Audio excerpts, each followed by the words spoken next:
Welcome to the presentation on global banking loopholes exploited by fraudsters. My name is Khawar Nehal, and I represent Applied Technology Research Center. In this presentation on the banking system vulnerabilities, we shall be examining 68 documented loopholes that fraudsters exploit across global financial systems. This presentation is designed for compliance officers, risk managers, legal counsel, executive leadership, and system administrators of internet services and telecom services who need to understand where systemic weaknesses exist and how they are being weaponized. We have organized these vulnerabilities into 8 distinct categories. They are legal and regulatory frameworks, trade finance, payment systems, identity and authentication, digital banking, cybersecurity, central bank operations, cross-border arbitrage, and emerging technology risks.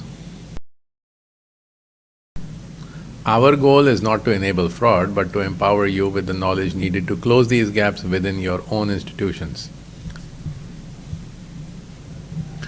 Before we proceed, I must emphasize the critical disclaimer that governs this entire presentation. Every vulnerability discussed here has been previously documented in public regulatory reports, court rulings, industry surveys, or central bank publications. We are not revealing any new exploits or providing instructions for any new kind of malicious activity.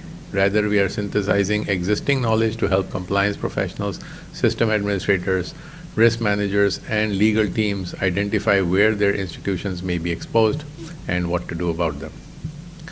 The financial services industry operates on the principle of shared defense. When one institution strengthens its controls, the entire ecosystem becomes more resilient. By understanding how fraudsters think and where they look for weaknesses, we can proactively shore up those areas before they are exploited. If you're using this material for training purposes, please ensure all participants understand this educational and defensive intent of this presentation. Let us establish the scope of what we are examining. We have identified 68 distinct systemic vulnerabilities that fraudsters actively exploit across banking systems. These are not theoretical risks. They represent active attack vectors that have resulted in documented losses exceeding $50 billion annually worldwide. What makes this landscape particularly challenging is the asymmetry of innovation. The fraudsters can develop new exploitation techniques in weeks, while regulatory frameworks often take years to adapt. The vulnerabilities cluster around 4 key themes. These are legal ambiguity that creates liability shields for institutions, operational gaps where manual processes or fragmented data create blind spots, technology lag where legacy systems cannot detect modern attack patterns, and cross-border fragmentation where jurisdictional boundaries protect bad actors. Effective defense requires more than just technology. It demands layered controls that span legal, operational, technological, and human dimensions, coordinated across compliance, IT, legal, and business teams, with continuous monitoring to detect evolving threats. Our first category examines vulnerabilities embedded in the legal and regulatory frameworks that govern banking operations. These are particularly insidious because they're not bugs in software or failures of human judgment. They are features of the legal system itself that fraudsters have learned to weaponize. The Uniform Commercial Code Article 4A, which governs commercial wire transfers in the United States, contains several provisions that create liability ambiguities. For example, the name-number mismatch rule allows banks to process payments based solely on account numbers, even when beneficiary names do not match.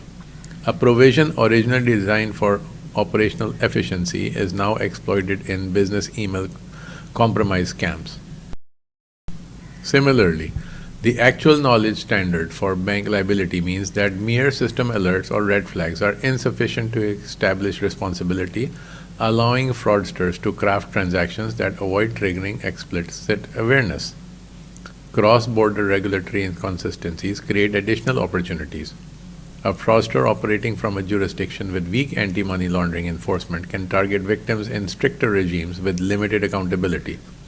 Finally, the inherent lag between emerging fraud techniques and regulatory response creates windows where new attack vectors such as crypto mixes or deepfake authentication operate without clear oversight.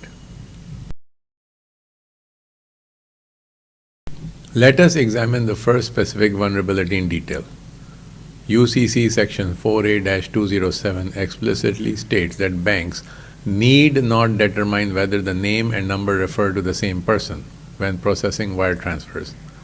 This provision was originally intended to facilitate efficient high-volume payment processing, recognizing that minor typographical errors in beneficiary names should not block legitimate transactions. However, fraudsters have weaponized this rule through business email compromise schemes. Here is how it works. A fraudster compromises a corporate email account, monitors communication about an upcoming payment, and then sends a last-minute email requesting that the payment be sent to a different account, often with a name very similar to the intended beneficiary but with a different account number under the fraudster's control. Because the bank processes based on the account number alone, the payment is executed to the fraudulent account. Even when the name and number are obviously mismatched, courts have consistently upheld the bank's protection under UCC 4A-207 unless the victim can prove the bank had actual knowledge of the fraud, a very high evidentiary bar.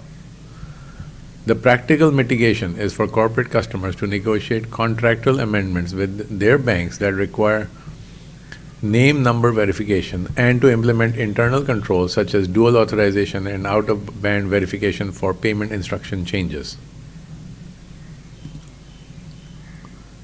Building on the name number mismatch issue, recent court decisions have further narrowed bank liability through the actual knowledge standard. In a notable 2025 Fourth Circuit ruling, the court held that a bank could not be held liable for processing a fraudulent wire transfer merely because its systems generated alerts or red flags about a potential name-number mismatch. The court required proof that bank personnel actually knew of the discrepancy and consciously chose to ignore it. This creates a significant challenge for fraud victims. Fraudsters have adapted by studying bank detection systems and crafting transactions that stay just below alert thresholds, or by using mule accounts with names that partially match the intended beneficiary to create plausible deniability. From the bank's perspective, this standard creates a perverse incentive. If investigating every alert creates potential liability exposure, there may be institutional pressure to avoid deep investigation unless fraud is absolutely certain. For corporate customers, the mitigation strategy involves two prongs. First, meticulously document every fraud alert, communication with the bank, and then investigation step to build a stronger evidentiary record. Second, negotiate contractual amendments with banking partners that establish higher standards than the UCC minimums, such as requiring banks to investigate all name-number mismatches above a certain threshold. Two additional legal vulnerabilities warrant close attention. First, UCC Article 4A preempts many common law negligence claims that victims might otherwise bring against banks for failing to detect or prevent fraud. This means that even if a bank's fraud detection systems were objectively inadequate, the victim may be limited to remedies specified in the UCC, which often favor the financial institution. Second, the standard of commercial reasonableness for security procedures is determined by courts on a case-by-case basis, creating significant uncertainty. Fraudsters exploit this by specifically targeting banks known to have weaker but still legally defensible security procedures. Additionally, many banking arrangements contain buried provisions stating that customers have agreed to certain security procedures simply by using the service or through course of conduct arguments, even when the customer never meaningfully consented to those terms. This allows banks to shift liability to customers even when the security procedures were inadequate. The practical mitigation for corporate customers is to conduct a thorough review of all banking agreements, paying particular attention to liability allocation clauses, security procedure definitions, and notice requirements. Where possible, negotiate for more balanced terms, including transparent disclosure of the bank's actual fraud detection capabilities and clear standards for what constitutes reasonable security. Easter is coming, so here's an Easter egg for you. For those who are interested.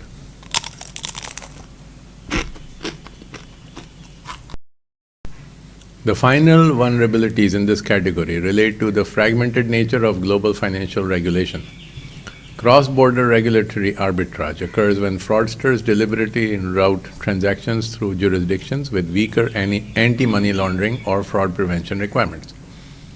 For example, a fraudster based in a country with minimal banking oversight can establish relationships with correspondent banks that have less stringent due diligence requirements, then use those relationships to target victims in jurisdictions with stronger consumer protections. Additionally, non-bank payment service providers such as fintech companies, cryptocurrency exchanges, and money transfer operators often operate under regulatory frameworks that are less comprehensive than those governing traditional banks. This creates loophole innovation pathways where fraud schemes migrate to less supervised channels. Perhaps the most challenging is the inherent lag between emerging fraud techniques and regulatory response. New attack vectors such as cryptocurrency mixers, deepfake authentication bypasses, or novel payment rail integrations can operate for months or years before regulators develop specific rules to address them.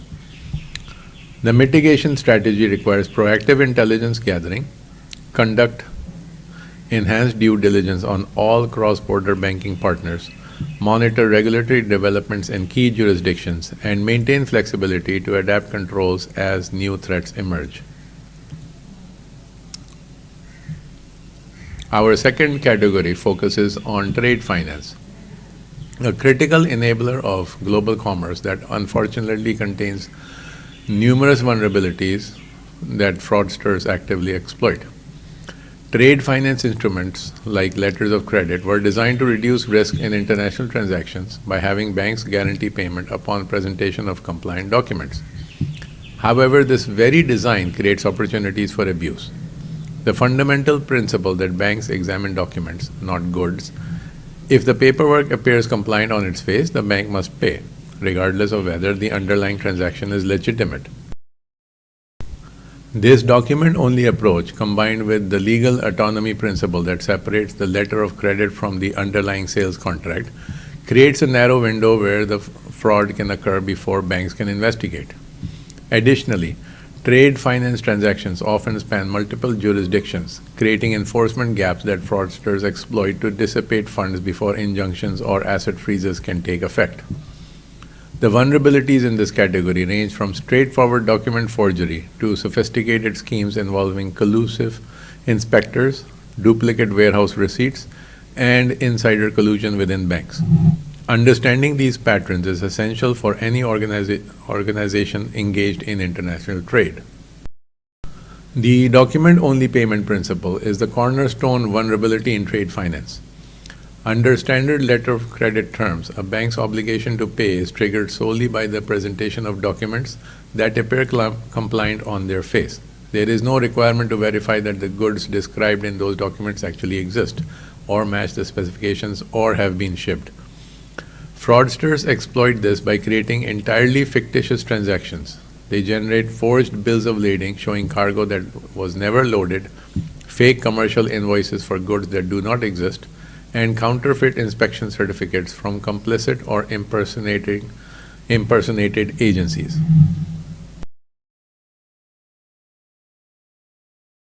When these documents are presented to the bank, they appear technically compliant, triggering the payment obligation. By the time the fraud is discovered, often when the supposed cargo fails to arrive, the funds have typically been dissipated through multiple jurisdictions. The legal autonomy principle compounds this problem because the letter of credit is legally separate from the underlying sales contract. Banks generally cannot refuse payment based on allegations of fraud in the underlying transaction without risking their own reputation for honoring LC commitments. Mitigation strategies include adopting blockchain-based letters of credit that create immutable shared records of document authenticity, requiring independent third-party verification of key documents, and implementing IoT tracking systems that provide real-time verification of cargo movement.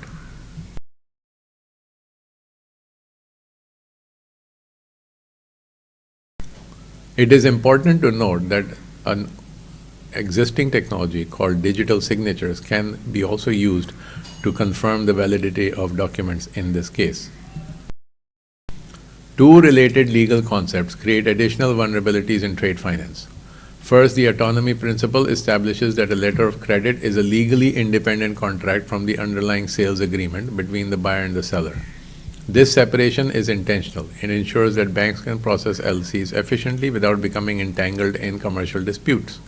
However, it also means that banks generally cannot investigate allegations of fraud in the underlying transaction before honoring a compliant document presentation. Second, while letters of credit are typically irrevocable, jurisdictional variations in contract law and ambiguous contractual language can create disputes over whether an LC can be revoked after the goods have been received. Fraudsters exploit this ambiguity through bad faith claims. A dishonest buyer might receive goods, then allege document fraud or contractual breach to seek revocation of payment, creating a legal uncertainty that delays or potentially reverses the transaction. The mitigation approach requires careful contract drafting, specifying the governing law and jurisdiction for LC disputes clearly in advance. Include explicit fraud exception clauses that define the standards and procedures for alleging fraud, and consider using escrow arrangements or trade credit insurance for high-value transactions where counterparty risk is elevated. Two sophisticated fraud schemes in trade finance deserve special attention.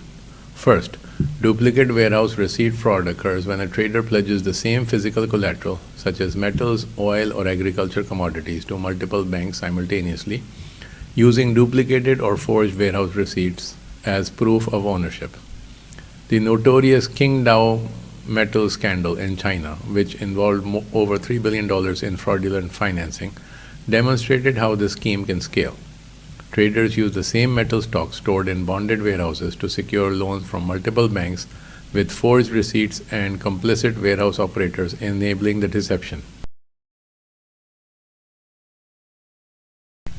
Second, phantom trade structures involve the creation of fictitious entities with no real commercial operations that issue fake invoices and secure trade finance based on entirely fabricated transactions.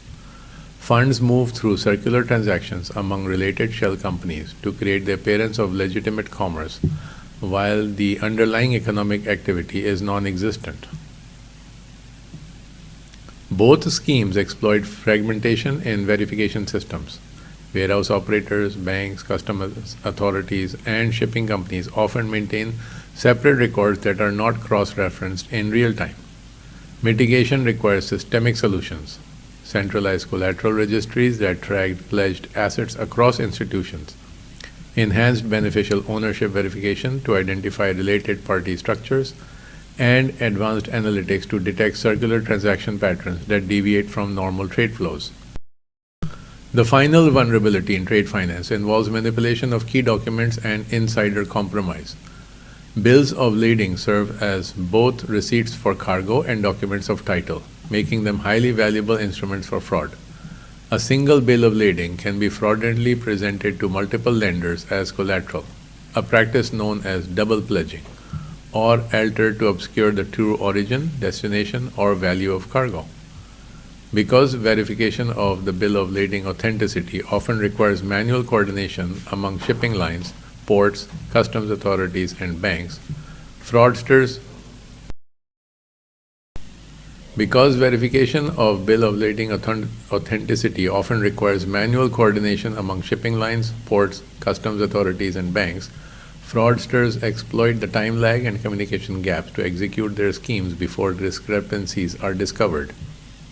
Even more damaging is insider collusion, where bank employees with authorized access to LC issuance systems collude with external traders to create fake letters of credit without any underlying commercial transaction.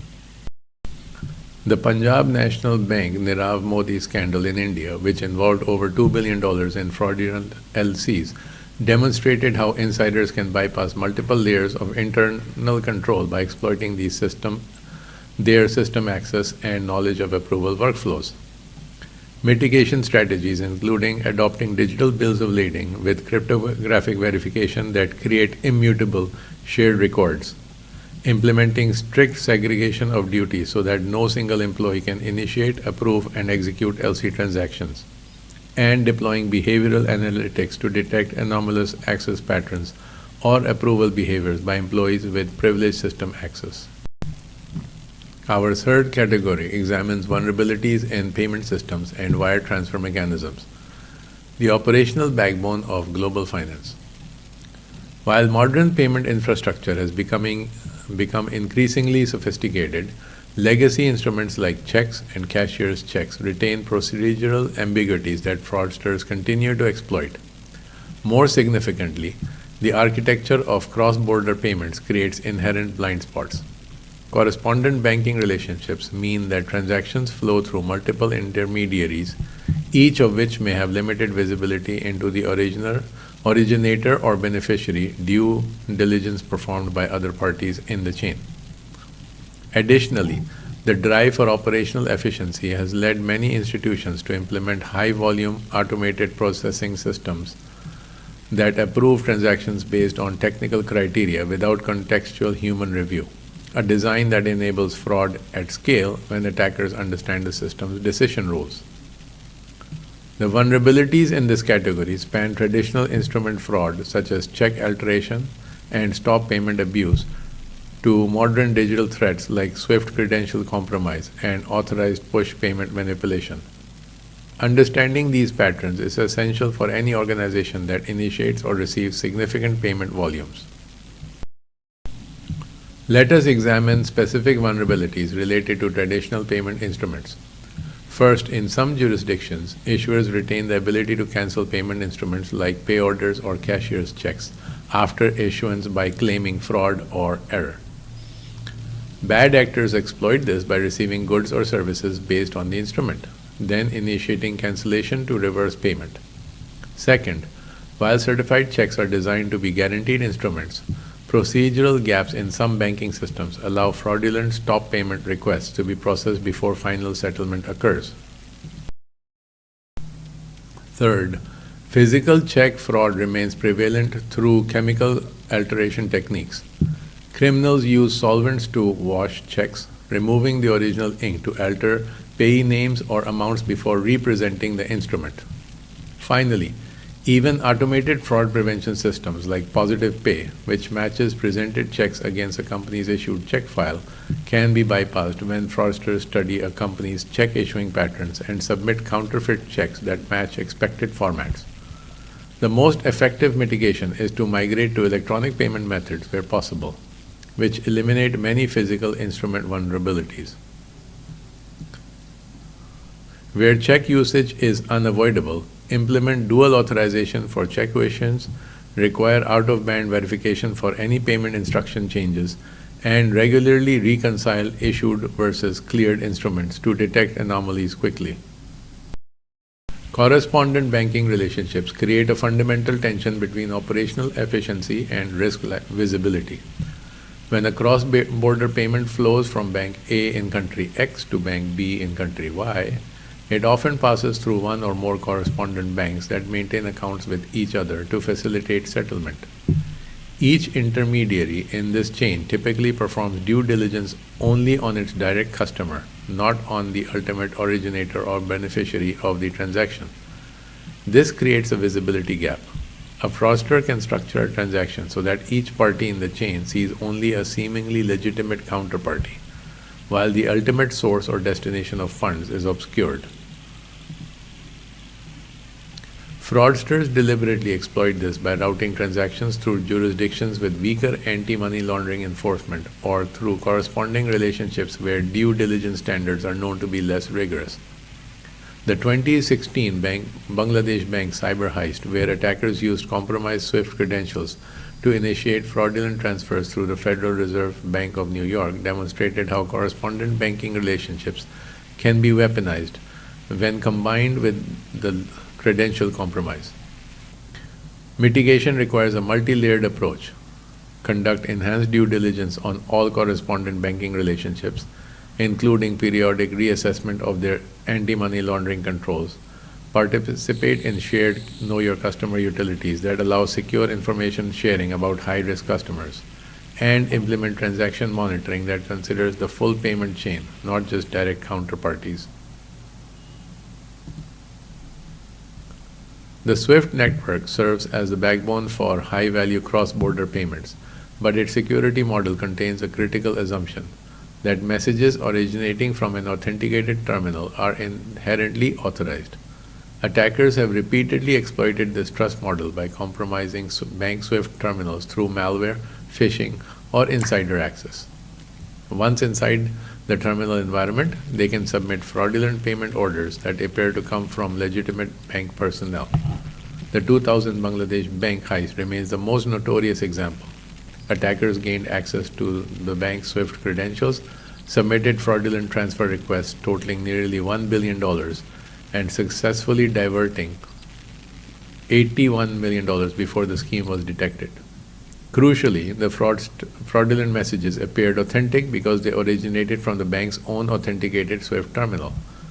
The vulnerability is compounded by the fact that many banks process high-value SWIFT messages automatically based on technical validation without requiring contextual human review. Mitigation requires both technical and procedural controls. Implement multi-personal approval workflows for high-value or unusual transactions. Use message authentication codes that bind transaction details to the authorization, and strictly segment SWIFT infrastructure from general corporate networks to limit lateral movement by attackers who compromise other systems. It is important to note that such terminals could have been implemented on reliable systems based on Linux, for example, and not have the issues of so many malware running around and getting control of the SWIFT terminal over the last 3 decades. Authorized push payment fraud represents a particularly challenging category because the transactions are, by definition, authorized by the customer.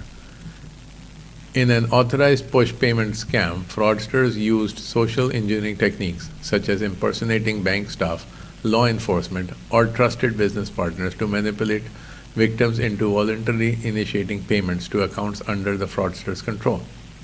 Because the customer authenticates and authorizes the transaction through normal channels, traditional device-based or credential-based fraud detection systems often fail to flag the activity as suspicious. Compounding this challenge, sophisticated fraudsters study the bank's fraud detection rules and structure their transactions to avoid triggering alerts. They may keep individual transfers just below the reporting thresholds, use mule accounts to fragment large sums into smaller transactions, or time their activities to avoid peak monitoring periods. This false positive optimization exploits the fact that banks must balance fraud detection against customer experience. Excessive false positives lead to customer frustration and operational costs, creating pressure to tune systems conservatively.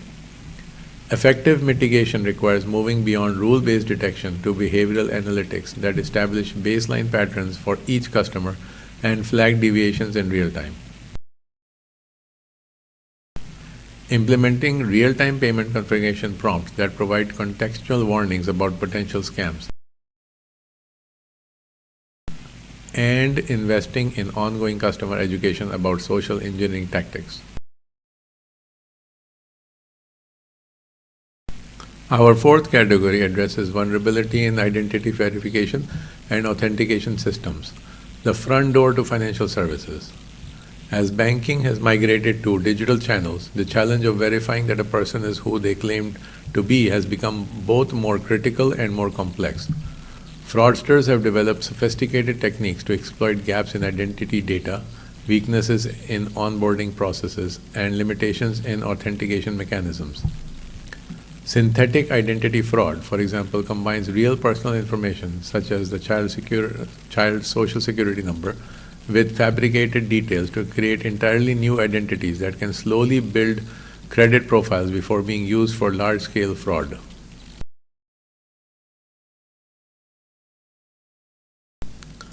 Meanwhile, advances in generative AI have made it possible to create convincing fake documents, deepfake videos, and synthetic biometrics that can bypass basic electronic know your customer checks, particularly in jurisdictions that do not mandate liveness detection or multi-source identity validation. Even multi-factor authentication, long considered a security best practice, contains vulnerabilities when implemented with SMS-based one-time passwords that can be intercepted through SIM swapping or SS7 protocol exploits. Understanding these identity-related vulnerabilities is essential for any organization that onboard customers or authenticate users for financial transactions. Synthetic identity fraud represents one of the fastest growing and most challenging forms of financial crime. Unlike traditional identity theft, which uses a real person's complete identity information, synthetic identity fraud combines real and fabricated data elements to create entirely new personas. For example, a fraudster might use a real social security number, often belonging to a child or deceased person who is unlikely to have active credit monitoring, combined with a fake name, address, and date of birth to create a synthetic identity. The fraudster then uses this identity to open accounts or apply for credit, initially engaging in low-risk behavior to build a positive credit history. Over months or years, the synthetic identity establishes credibility within the financial system, at which point the fraudster executes large-scale fraud, such as maxing out credit lines or obtaining substantial loans before disappearing. This slow build strategy exploits fundamental gaps in how identity data is shared and verified across institutions. Credit bureaus, banks, and identity verification services often maintain separate databases that are not cross-referenced in real time, allowing synthetic identities to operate in the blind spots between systems. Mitigation requires advanced analytics. Network graph analysis can detect clusters of identities that share suspicious data elements. Cross-bureau data sharing initiatives can improve visibility into identity usage patterns, and behavioral monitoring can flag accounts that exhibit profile building patterns inconsistent with legitimate customer behavior. Two specific authentication vulnerabilities deserve focused attention. First, the rise of generative AI has dramatically lowered the barrier for creating convincing fake identity documents, deepfake videos, and synthetic biometric samples. Fraudsters can now produce high-quality forged passports, driver's licenses, or utility bills that can bypass basic electronic know-your-customer checks, particularly in jurisdictions that do not mandate liveness detection or multi-source identity validation. During remote onboarding, a fraudster might submit an AI-generated document alongside a deepfake video that mimics the photo on the document, successfully impersonating a legitimate identity. Second, SMS-based multi-factor authentication, while better than single-factor password protection, contains well-documented vulnerabilities. SIM swapping attacks allow fraudsters to port a victim's phone number to a device they control, intercepting one-time passwords. The SS7 protocol exploits enable interception of SMS messages at the network level, and sophisticated phishing campaigns can trick users into voluntarily providing their one-time codes. These vulnerabilities are particularly dangerous during high-risk activities like password resets or transaction authorization. Mitigation requires moving beyond SMS-based authentication to more secure alternatives. FIDO2 passkeys that bind authentication to specific devices, behavioral biometrics that analyze typing patterns, mouse movements, or device interaction.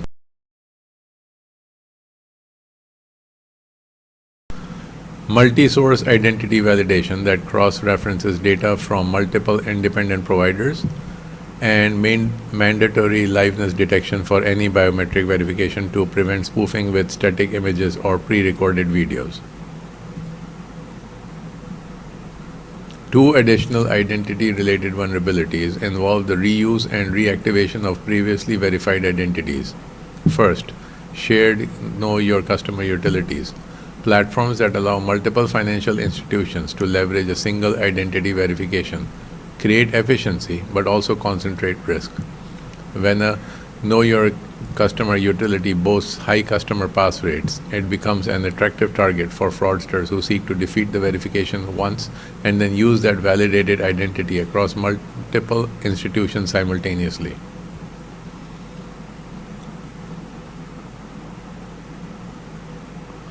A single compromised verification can enable account openings at dozens of banks, amplifying the impact of fraud.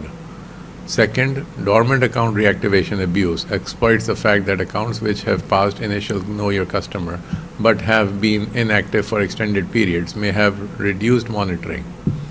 Criminals purchase or take control of these dormant accounts through dark web marketplaces, then reactivate them to funnel illicit funds while bypassing the stringent security applied to new account openings. A related vulnerability exists in third-party Know Your Customer arrangements, where financial institutions rely on verification performed by external partners. These third-party processes are often less stringent than internal standards, and money launderers exploit these gaps by routing verifications through complicit or compromised third parties. Mitigation requires shifting from point-in-time verification to perpetual Know Your Customer. Continuously monitor customer profiles for changes in risk indicators. Implement enhanced due diligence for any third-party verification arrangements, and apply consistent scrutiny to account reactivations as would be applied to new account openings. Our fifth category examines cybersecurity vulnerabilities specific to digital banking platforms.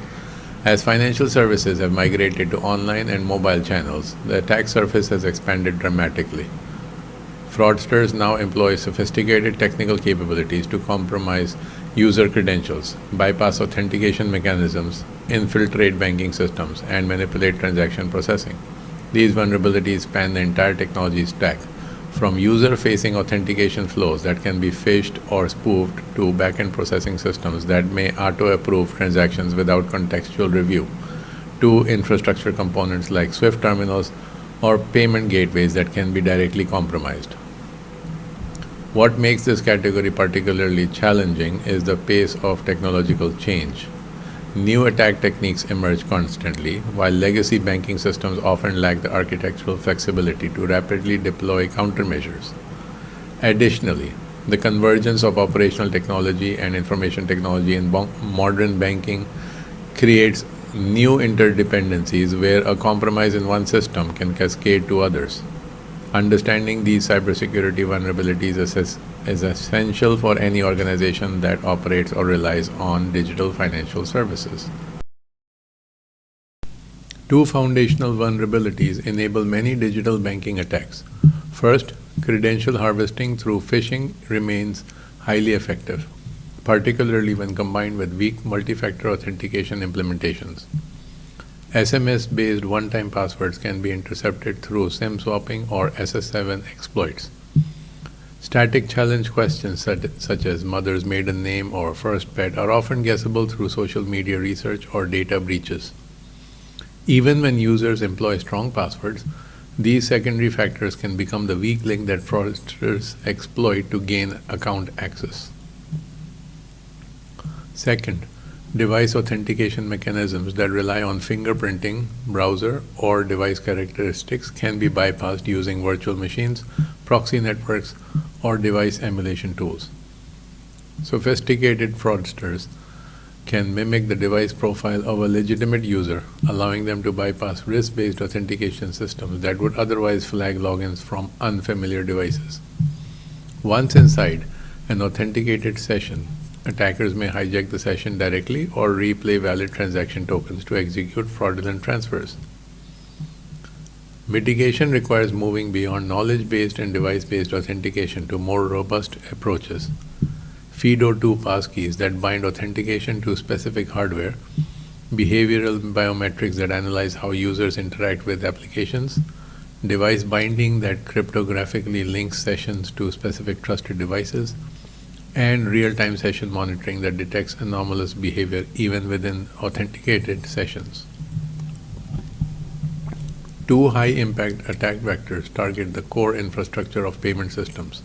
First, direct compromise of real-time gross settlement platforms or other wholesale payment systems can enable attackers to manipulate transaction flows at scale. The 2016 Bangladesh bank heist demonstrated this risk. Attackers gained access to the bank's Swift terminal environment, submitted fraudulent payment instructions that appeared authentic because they originated from an authenticated terminal, and successfully diverted $81 million before the fraud was detected.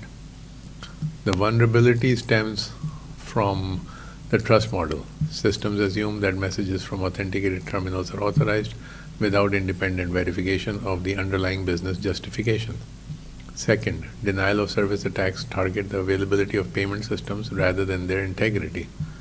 By overwhelming public-facing payment portals with fake traffic, attackers can degrade service reliability, erode customer confidence, and potentially create distractions for other malicious activities. While distributed denial of service attacks do not directly steal funds, they can disrupt critical financial infrastructure and create opportunities for follow-on attacks. Mitigation requires defense in depth, strictly segment payment system infrastructure from general corporate networks, maintain immutable backups that cannot be altered by ransomware, implement dual approval workflows for high-value or unusual transactions, and engage specialized distribution denial of service protection services that can absorb and filter attack traffic before it reaches critical systems.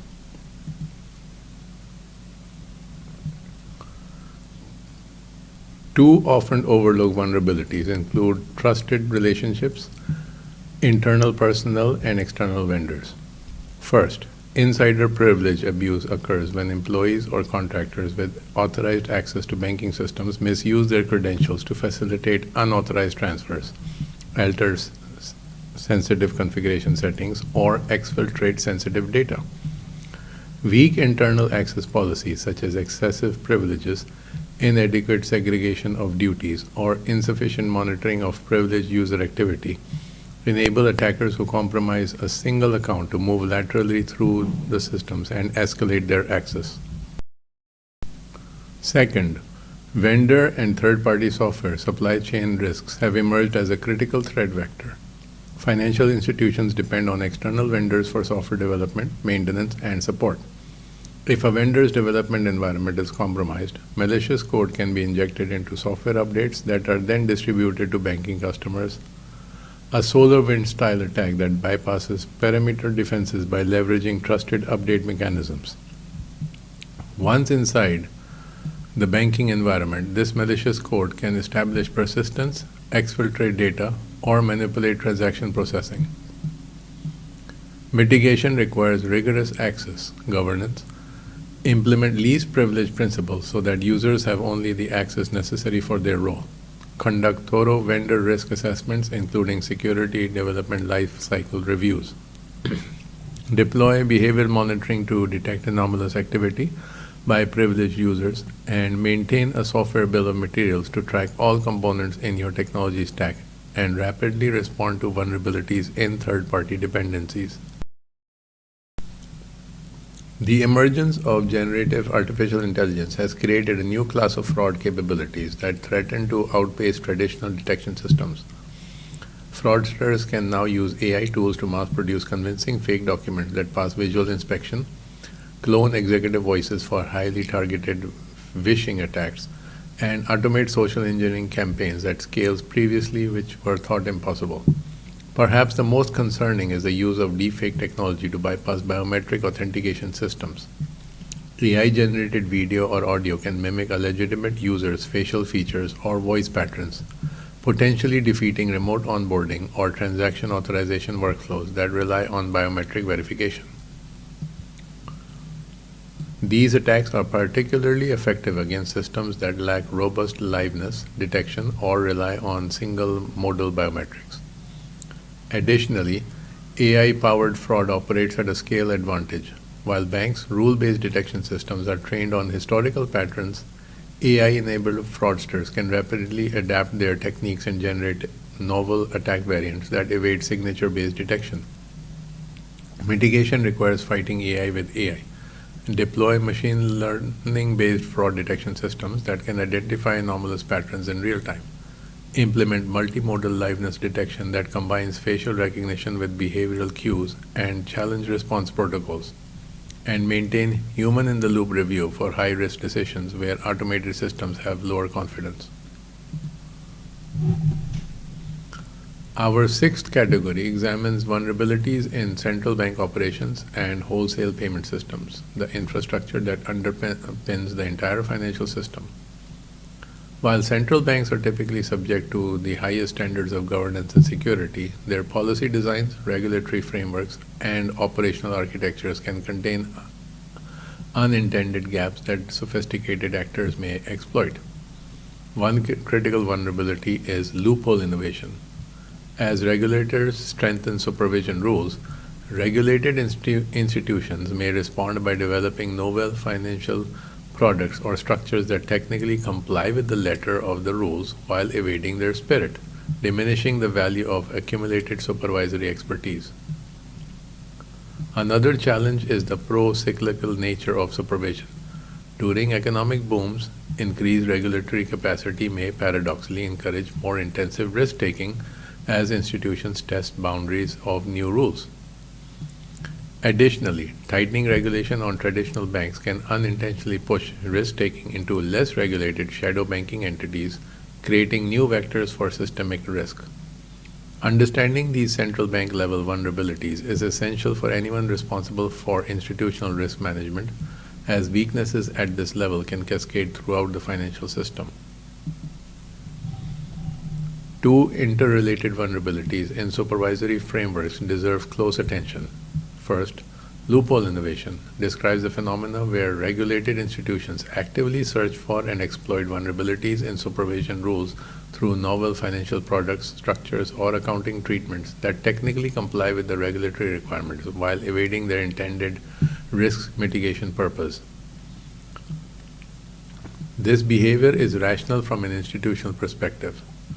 Regulatory capital and compliance costs are expensive, but it can undermine the effectiveness of the supervisory framework as a whole. Second, the pro-cyclical nature of supervision creates a paradox. As regulators strengthen their oversight capacity during periods of financial stability, regulated institutions may respond with more intensive loophole-seeking behavior, potentially increasing systematic fragility just when confidence is highest. This dynamic is exacerbated by the complexity of modern financial regulation. As rules become more detailed and prescriptive, they create more opportunities for creative compliance and regulatory arbitrage. Mitigation requires shifting toward more principle-based supervision that focuses on outcomes rather than checklists. Implementing real-time anomaly detection systems that can identify emerging risk patterns across the financial system, and considering dynamic capital requirements that automatically increase during periods of excessive risk-taking. Two systemic vulnerabilities relate to the boundaries of regulatory oversight.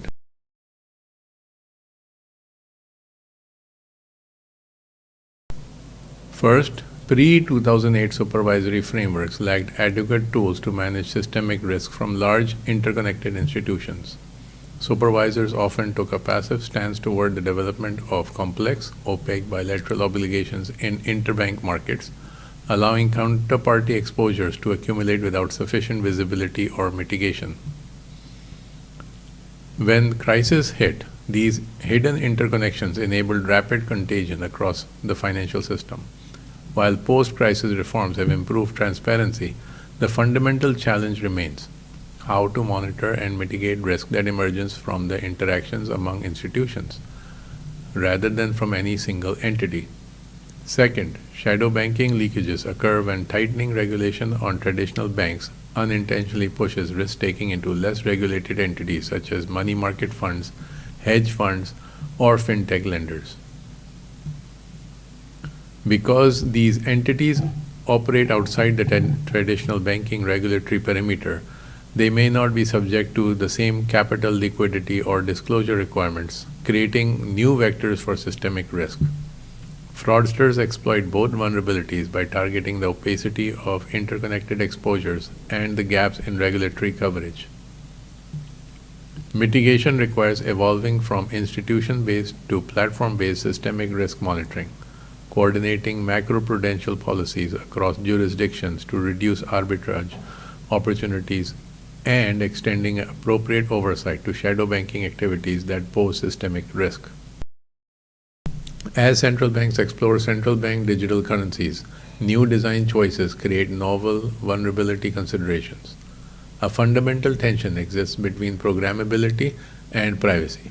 CBDCs with advanced smart contract capabilities could enable unprecedented transaction controls and policy implementations, but privacy preserving designs that protect user confidentiality may simultaneously hinder anti money laundering and counter terrorist financing monitoring. Proposals for anonymity for small value transactions in retail CBDCs, such as those under consideration for China's eCNY, create potential vectors for illicit finance if transaction thresholds are poorly calibrated or enforcement is inconsistent across jurisdictions. Additionally, integrating artificial intelligence into CBDC smart contracts or monetary policy execution introduces black box decision making with unclear liability frameworks. If an algorithmic error triggers unintended transaction reversals or monetary policy actions, it may be unclear who bears the responsibility. Mitigation requires thoughtful design choices.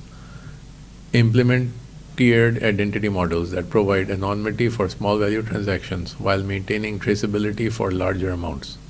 Require human in the loop review for high impact algorithmic decisions and establish algorithmic audit trails that enable post hoc review of automated decisions.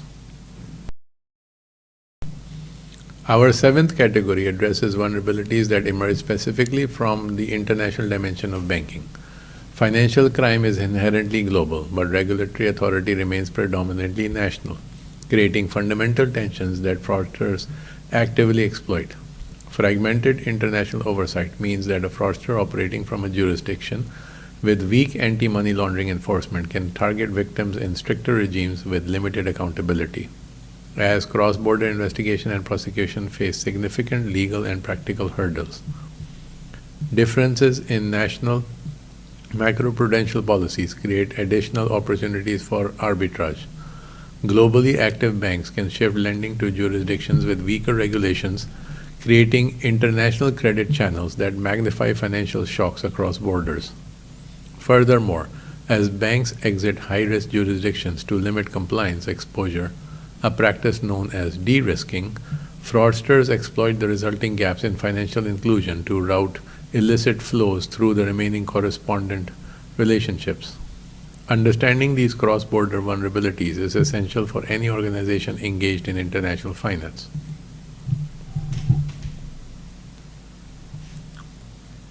Two specific cross-border vulnerabilities warrant focused attention. First, fragmented international oversight creates enforcement gaps that fraudsters deliberately exploit.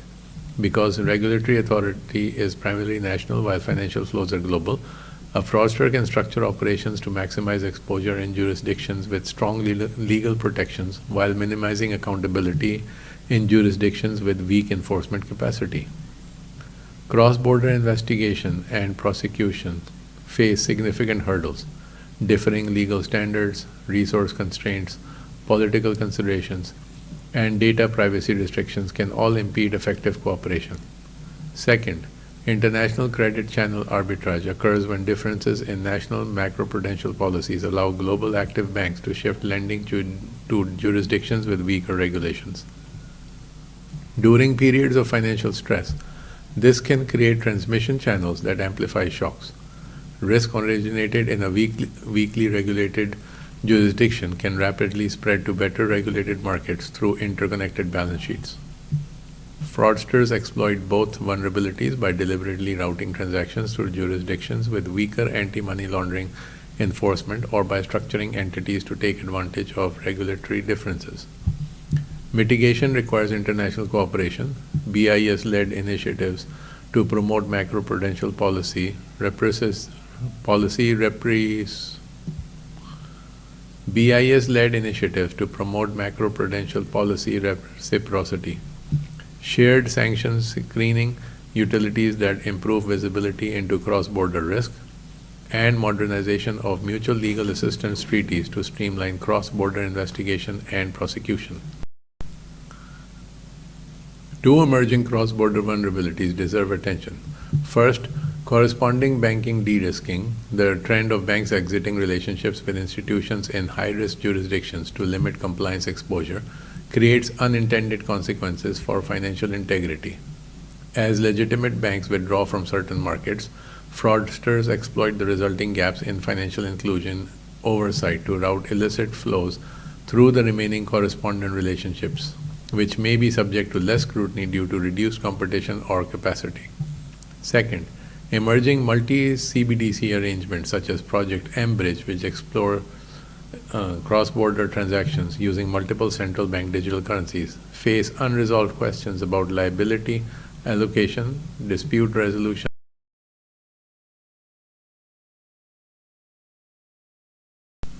and anti-money laundering coordination across participating jurisdictions.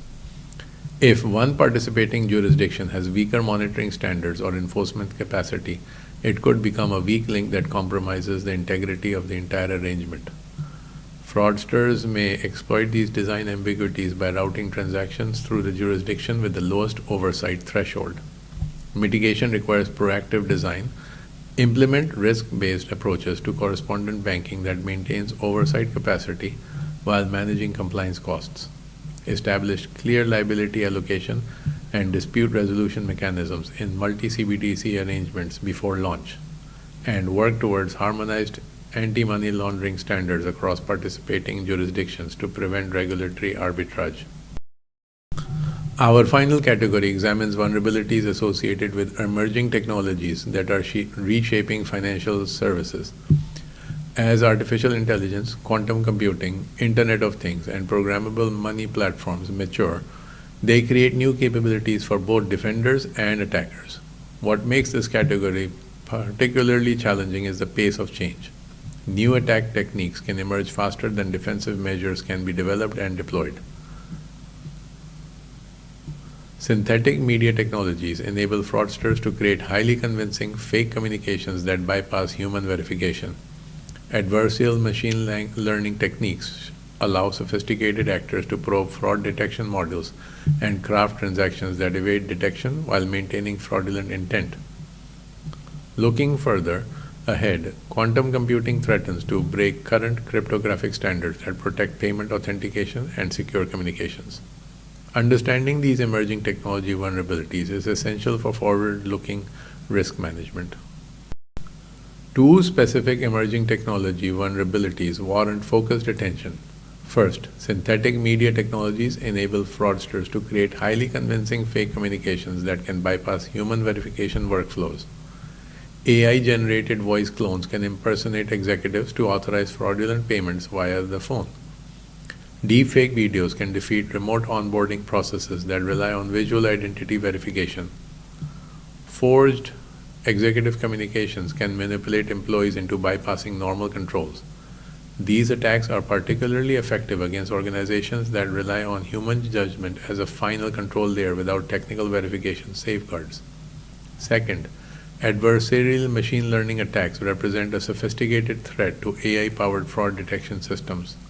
Fraudsters can systematically probe bank fraud models to identify decision boundaries, the specific patterns that trigger alerts, then craft transactions that fall just outside those boundaries while maintaining fraudulent intent.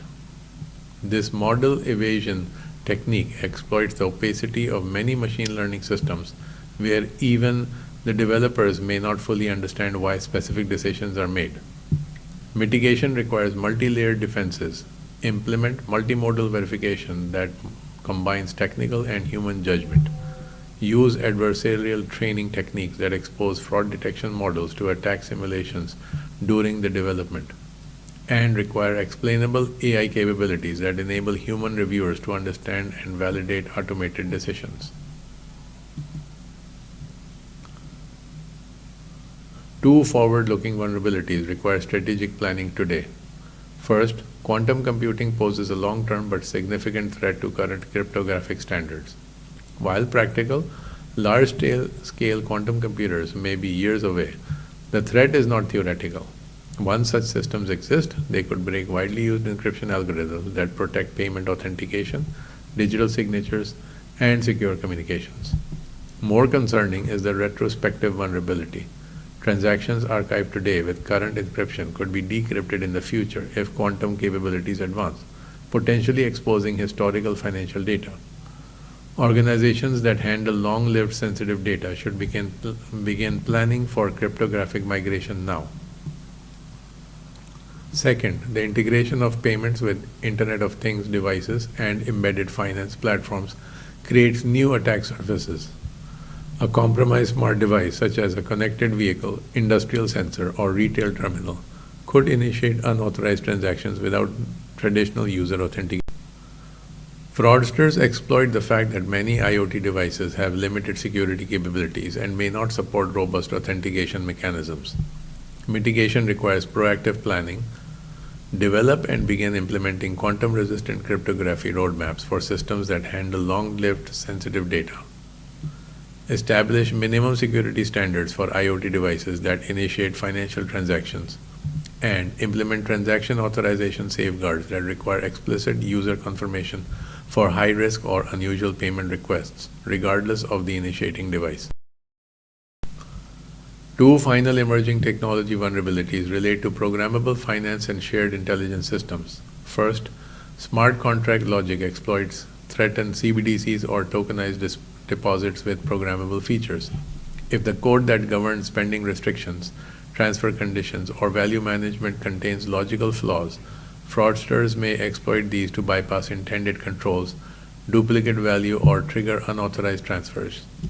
Unlike traditional software bugs, smart contract vulnerabilities can be particularly dangerous because blockchain transactions are often irreversible, and the transparent nature of public ledgers can help attackers identify and exploit weaknesses.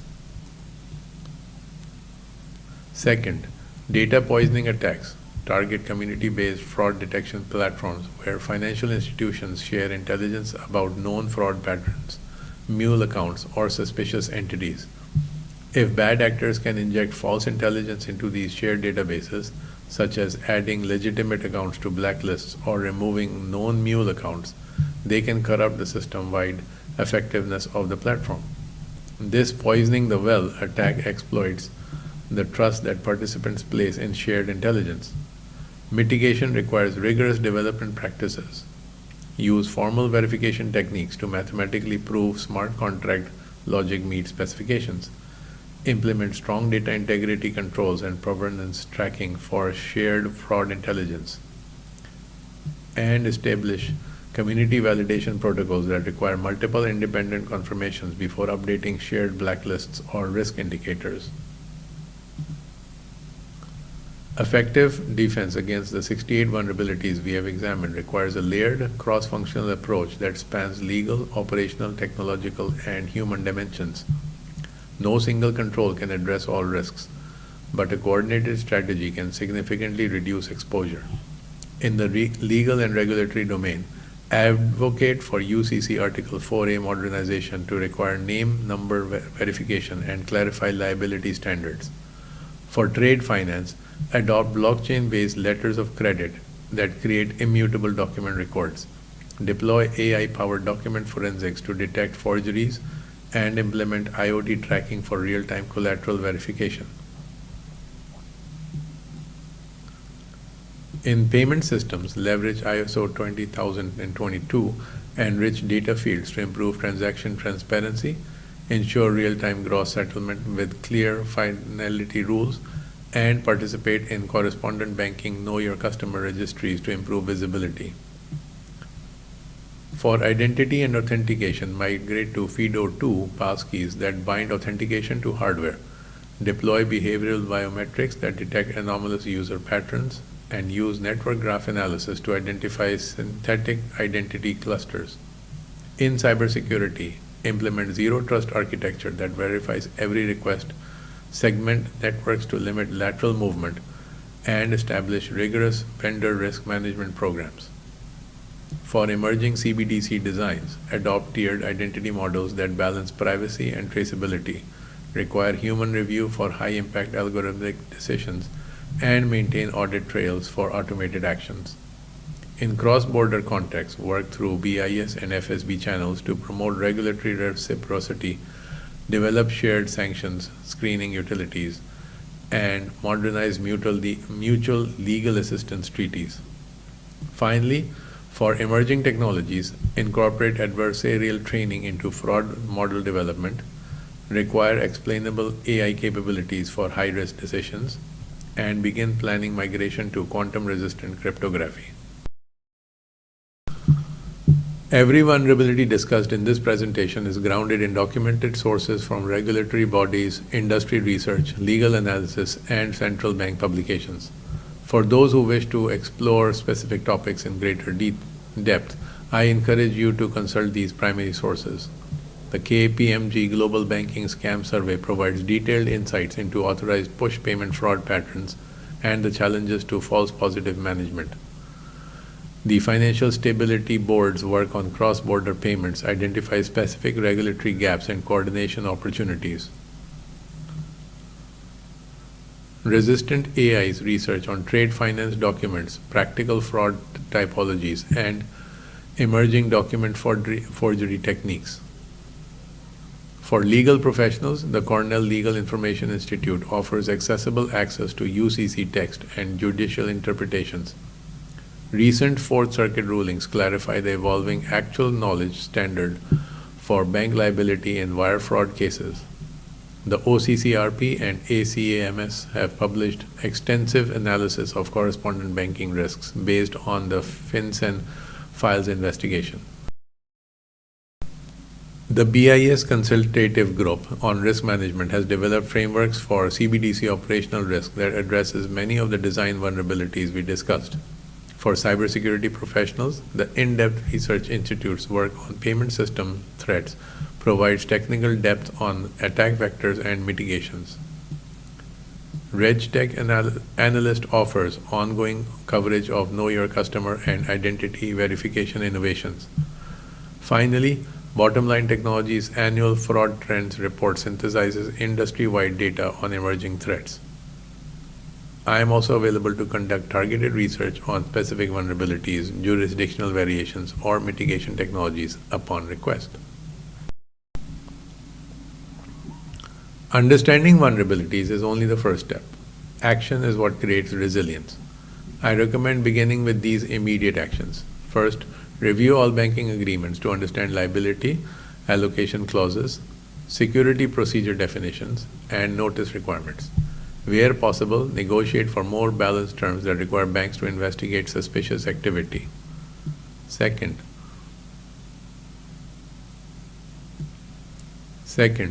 implement dual authorization and out-of-band verification for any payment instruction changes, especially for high-value transactions or new beneficiary additions.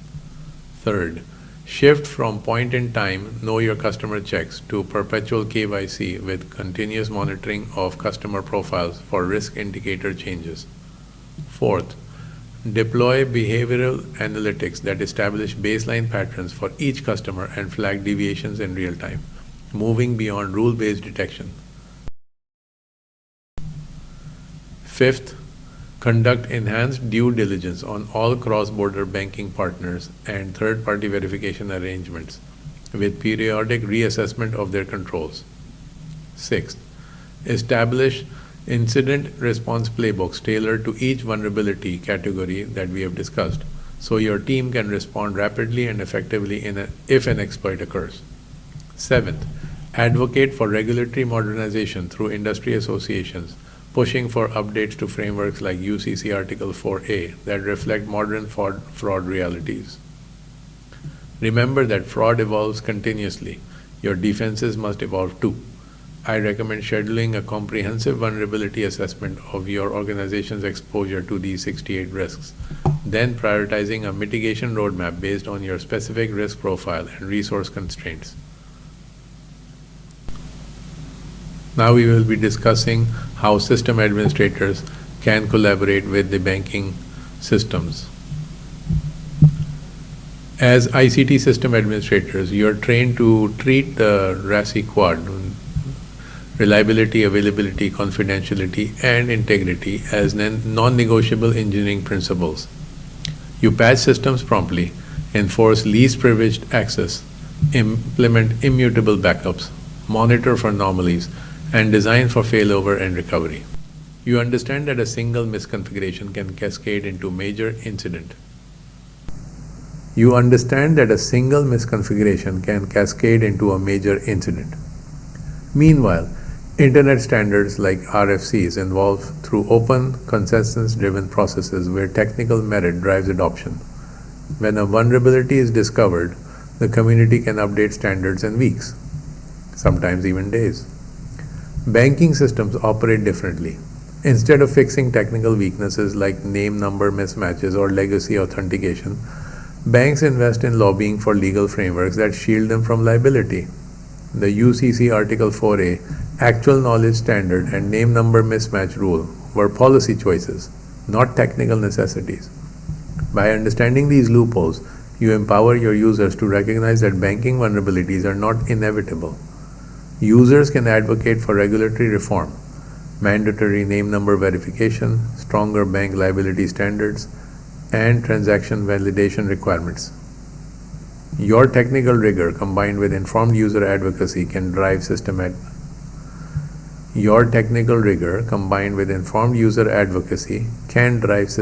change. Let us contrast. Okay. Let us contrast the RACI principles you enforce with the legal framework governing banking systems. For reliability, you implement automated validation, checksums, and failover testing. Yet banking rules like UCC 48207 explicitly allow transactions to proceed when the beneficiary names and account numbers do not match, a reliability gap codified into law.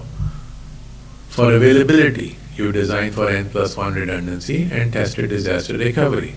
But some wholesale payment systems persist with legacy architectures because regulatory timelines favor incumbent institutions. For confidentiality, you enforce encryption at rest and in transit, yet cross-border data flows exploit jurisdictional differences that banks have lobbied to maintain. For integrity, you implement digital signatures and immutable audit logs, while banking liability standards require actual knowledge of fraud, a legal threshold far weaker than technical verification. The critical insight is that these gaps are not technical limitations, they are policy outcomes. Banks have invested significantly in lobbying for regulations that limit their liability while maintaining free structures that charge customers for services lacking robust technical safeguards. Users and organizations are not powerless. They can advocate for laws that require mandatory name number verification, strengthen bank liability for fraud losses, and mandate technical validation standards for payment systems. One of the most glaring examples of banking inefficiency is the deliberate delay in payment settlement. Technically, real-time gross settlement is achievable. Many domestic systems already operate in real time. Yet cross-border payments and many commercial transactions still follow T+2 or T+3 settlement cycles. Why do they do that? Because banks earn interest on customer funds held during the float period. A large corporation moving millions in payments can generate significant interest income for the bank during those delay days.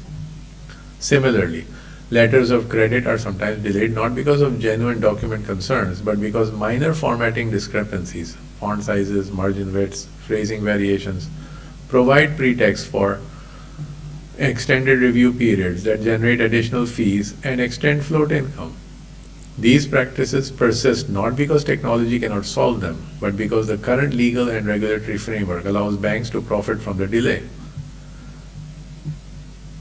When ICT administrators understand this dynamic, they can help users recognize that slow banking services are not inevitable. They are economically incentivized. This awareness empowers users to demand alternatives, real-time payment rails, transparent fee structures, and regulatory reforms that align bank incentives with customer interests. Here is a concrete example that illustrates how banking structures avoid accountability. Under double entry accounting, when a customer deposits money, the bank records it as a liability on its own balance sheet, not as a customer-owned asset held in trust. This accounting treatment allows banks to use customer funds for lending, trading, and other risk-generating activities while legally disclaiming direct liability for the safekeeping of those funds. If the bank's risky bets fail and it becomes insolvent, the too big to fail doctrine activates. Regulators face pressure to bail out the institution using taxpayer funds because its collapse would trigger broader economic damage. Banks implicitly or sometimes explicitly threaten governments with systemic consequences if support is withheld, effectively socializing losses while privatizing profits. This structure would be unacceptable in any system you manage. You do not tell users that their data is your liability that you can monetize at will, then demand public funds if your infrastructure fails. Users can advocate for reforms that require asset segregation, keeping customer funds separate from bank proprietary capital, and transparent liability rules that hold banks accountable for losses resulting from operational failures or fraud. Understanding this accounting loophole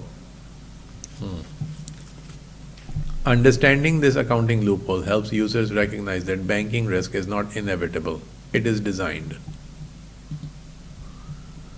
Contrast how Internet standards evolve with how banking regulations are shaped. RFCs, which is the acronym for Request for Comments, begin with open proposals, undergo technical review by subject matter experts, and are adopted based on demonstrated merit and community consensus. Implementation is voluntary but widespread because protocols deliver tangible value. The process is transparent, iterative, and driven by technical excellence. Banking regulations follow a different path. Rules like UCC Article 4A's name number mismatch provision or the actual knowledge liability standard were not derived from technical analysis of fraud prevention best practices. They emerged from industry advocacy that prioritized operational flexibility and liability limitation over customer protection and technical rigor. The result is a regulatory framework that permits banks to operate systems you would never deploy in your own infrastructure, transactions that proceed without beneficiary validation, liability standards that require proof of conscious wrongdoing, and preemption doctrines that limit customer recourse. The good news is that regulations can change. Users, both individual and corporate, can participate in regulatory comment periods, support consumer advocacy organizations, engage with legislative representatives, and demand that financial rules reflect modern technical capabilities. Your role as an ICT administrator includes educating users about this contrast so they can advocate effectively. None of the banking vulnerabilities we have discussed require breakthrough research to fix. The technical solutions exist today and are routinely implemented in non-banking systems that ICT managers manage. Mandatory name number verification is trivial to implement and is already standard in many corporate payment systems. Real-time validation against beneficiary registries, similar to how you validate DNS records or certificate chains, is technically straightforward. AI-powered document verification can detect forged bills of lading or altered invoices with high accuracy, yet trade finance still relies heavily on manual review. Immutable audit logs for payment processing are standard practice in security-conscious environments, but remain optional in many banking contracts. Transparent disclosure of fraud detection capabilities would allow customers to make informed choices about banking partners, yet liability clauses often obscure these details. Why are these solutions not universally adopted in banking? Not because of technical constraints, but because current regulations do not require them, and banks profit from the status quo. When ICT administrators articulate these feasible technical standards, they provide a roadmap for regulatory reform. Users can demand that banking contracts include these controls, and advocates can push for regulations that make them mandatory. Users are not powerless to change banking systems. While individual customers may feel small against large financial institutions, collective actions through organized channels can drive meaningful reform. First, join or support industry associations, treasury management groups, or consumer advocacy organizations that lobby for stronger banking accountability. These groups amplify individual voices and provide expertise on regulatory processes. Second, participate in regulatory comment periods when agencies propose rule changes. Submit evidence of fraud losses enabled by current rules. Propose specific technical standards for validation, and share anonymized incident data that demonstrates systemic gaps. Third, support legislative efforts that require technical safeguards, like bills mandating name number verification, strengthening bank liability for fraud, or requiring transparency about fraud detection capabilities. Fourth, use your purchasing power. Demand contract terms with banking partners that exceed regulatory minimums, such as mandatory name number verification, stricter liability allocation, or enhanced fraud monitoring commitments. Fifth, advocate for cross-border regulatory harmonization to reduce arbitrage opportunities that the fraudsters exploit. When ICT administrators equip users with knowledge of specific loopholes and feasible reforms, they enable informed, effective advocacy. Technical expertise combined with civic engagement can reshape the regulatory landscape. As an ICT administrator, you have unique capabilities to both compensate for banking vulnerabilities and support systemic reform. First, implement comprehensive logging of all banking-related traffic, capture transaction metadata, authentication events, and anomaly alerts. This data can serve as evidence in regulatory comment periods or legislative hearings demonstrating the scale of fraud enabled by current rules. Second, enforce technical controls that exceed banking minimums. Require multi-factor authentication for banking portal access, validate payment instructions against internal policies before egress, and implement behavioral analytics to detect suspicious patterns. These compensating controls protect your users today while demonstrating that stronger technical standards are feasible. Third, measure and document fraud attempts that succeed due to banking loopholes. Track BEC incidents that exploit name number mismatches, record SWIFT credential compromises that leverage trust models, and quantify losses attributable to regulatory gaps. This evidence strengthens advocacy efforts. Fourth, share anonymized threat intelligence with industry associations, consumer advocacy groups, or policy research organizations working on banking reform. Finally, actively support user organizations, corporate treasury associations, small business coalitions, or consumer protection groups that lobby for stronger banking accountability. Your technical expertise lends credibility to policy arguments that current regulations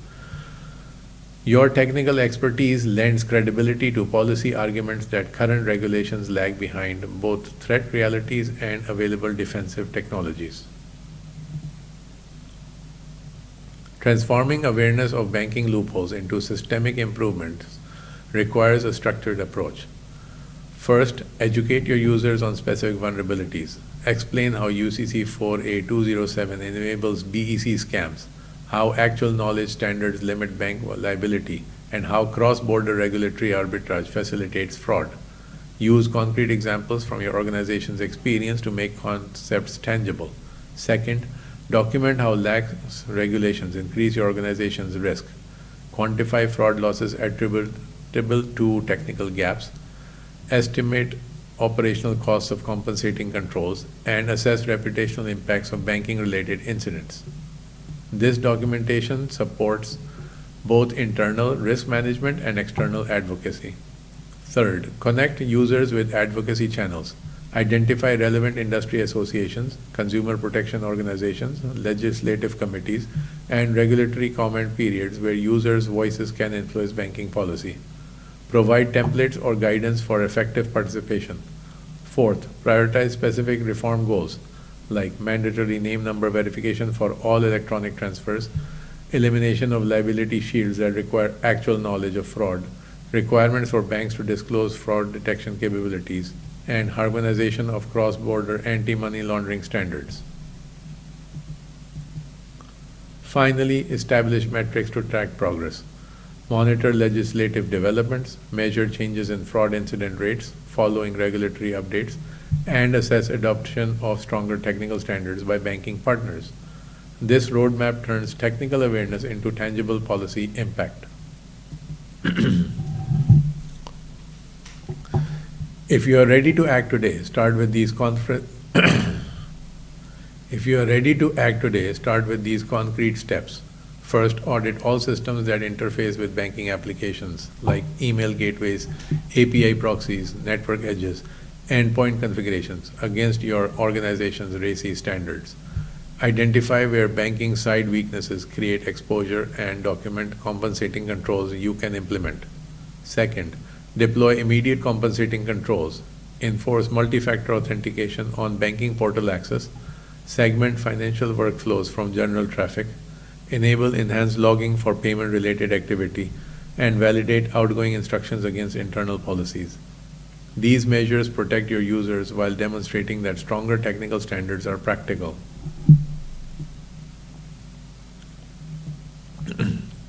Third, develop user education materials that explain specific banking loopholes in accessible language, how name-number mismatches enable fraud, why actual knowledge standards limit recourse, and how users can advocate for reform.